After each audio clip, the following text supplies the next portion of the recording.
Welcome to Ask a Responsive Fundraiser, where we take your questions to a fundraising expert so that ultimately you can grow generosity. Today, we're taking your questions to Floyd Jones. Now, Floyd is a pioneer for social justice and a community building strategist who helps nonprofits create sustainable, engaged communities that ultimately amplify impact and increase income. Throughout his career, he's helped raise over $20 million for grassroots organizations and spoken at 50 plus conferences nationwide. His work has been featured by ESPN, Afrotech, Variety, and Wired, and sponsored by brands like Nike, Whole Foods, Visa, and NBA 2K. Floyd, thanks so much for taking the time to answer some questions today. So excited. So happy to be here. So glad to have you. Let's jump right in. Here's the first question. We have a hard time turning one-time donors into long-term supporters. So what are some community building strategies that actually improve donor retention and help with this? Mm. I always say the first and foremost thing that I always say is that people are your partners, not your piggy banks.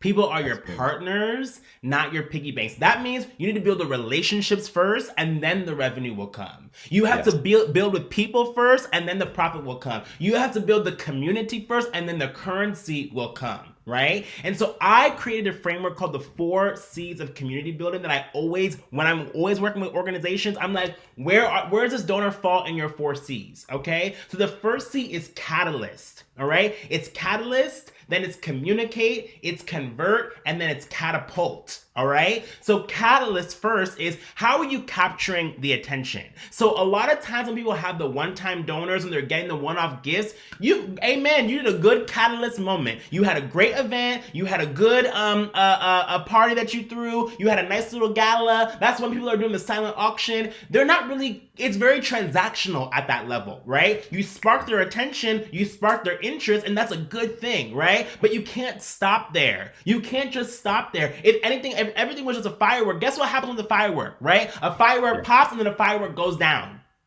It sparks and then it goes out. You don't Yep. want just a firework. You want to light up the sky. That is what you're trying to do with your organization, right? Yeah. So have your catalyst moment. Capture their attention on social media. Maybe you have an amazing video or great content that you're putting out. That's wonderful, right? But after catalyst, then you really have to communicate with them. And guess what, y'all? This is where a lot of organizations fall short. Communicate don't mean you just talk to them. Yep. It don't mean you just send out your megaphone. It means you need to talk back, right? What do I even do on my personal mailing list? On my personal mailing list, make sure you go to floydjones.co, okay? But on Sign my them now. personal mailing list, what I do is I actually ask genuine questions to my audience.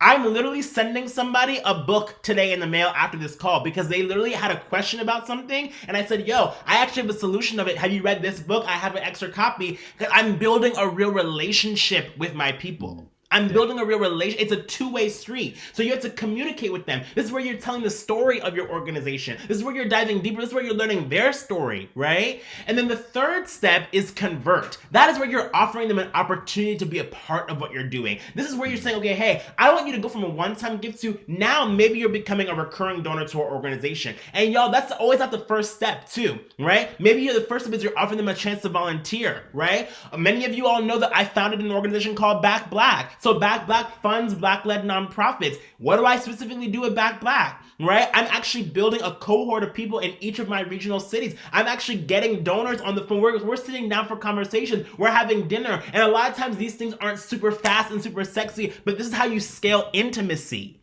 You're Yeah. scaling intimacy. You're diving deeper with your people. You know what I'm saying? So Yeah. that's the third step is you have to convert and offer them an opportunity. And then the last step is catalyst, right? At the catalyst level, you're not only offering them an opportunity, you're passing the baton to them. And you're Yeah. saying, hey, now this is in your hands. Now you have the opportunity. You're going to open up the door. You're going to create the fundraising opportunity. You're going to bring in the people. You're going to host the event, right? And so I always say, where do your donors fall on this level of the 4 C's? Because that's going to help dictate how you build a deeper relationship with them.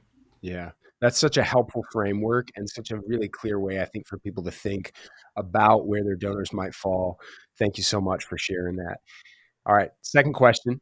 As a grassroots nonprofit, we rely on peer-to-peer fundraising, but getting supporters to take action isn't easy. What are the best ways to encourage our community to get involved? If you want to get your community involved in what you are doing, it has to be about them. It has to be about how are they seeing themselves in your mission.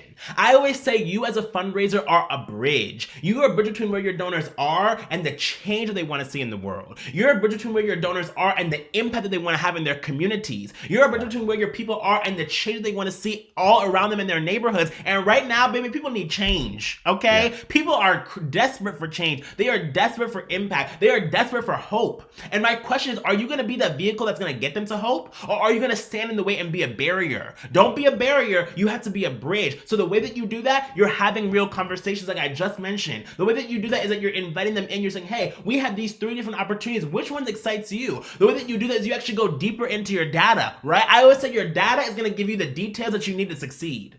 Yeah. Your data is going to give you the details that you need to succeed. If you're just doing one size fits all and you're saying, okay, somebody help, please, they're going to say, well, am I that somebody? I used to listen to Aaliyah back in the day, and she has a song like, are you that somebody? Okay, yeah. You got to ask, are you that somebody? You know what I'm saying?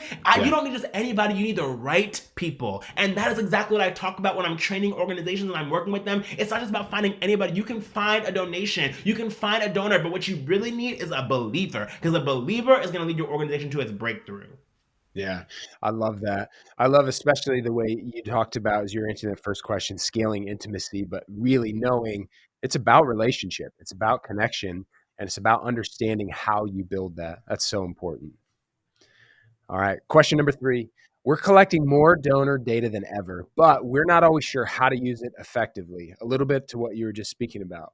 So how can we use the tools that we have to better understand how to engage supporters? So good. Okay, I made a little bit of a list, all right? So if you listen to this, if you're watching me online, take some notes, okay? Here are the key things that I want you to track. If you are new to tracking data, make sure you're tracking these data points, okay? First is recency, frequency, method, amount, reason, interest, and type. So let me break it down, all right? Yep. First is recency. How long have the donors been giving to your organization?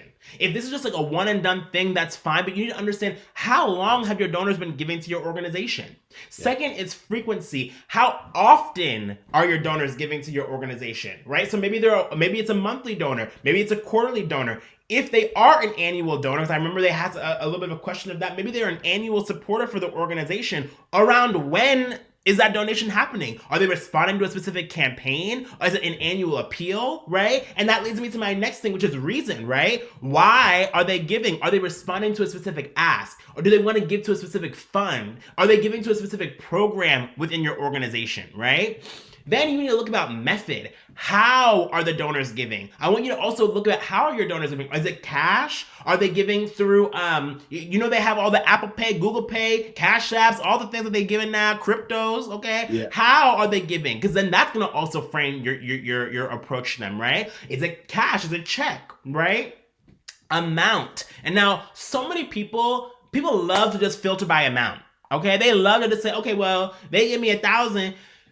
That's not going to tell you all that you need to know. Most donors are not giving at their full capacity, right? Most donors don't give at their full capacity. So you have to understand, okay, hey, who is in what amount? And you as an organization dictate what is a high, mid, and lower level donor, right? And also make sure you understand that high, mid, and low don't mean their value of importance to you. It just means where are they at right now in your spectrum, right? So filtering by amount.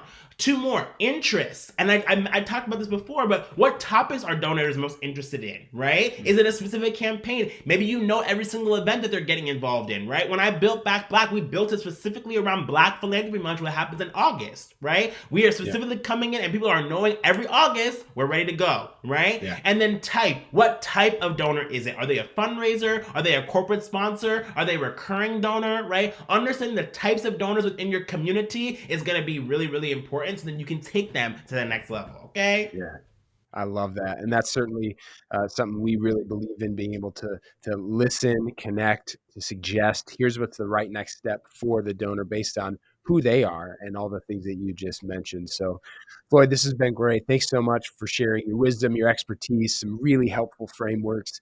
I know people are going to learn a lot from it. So happy. Thanks for having me. And good luck, y'all. You are a responsive fundraiser and you can do it. I love it.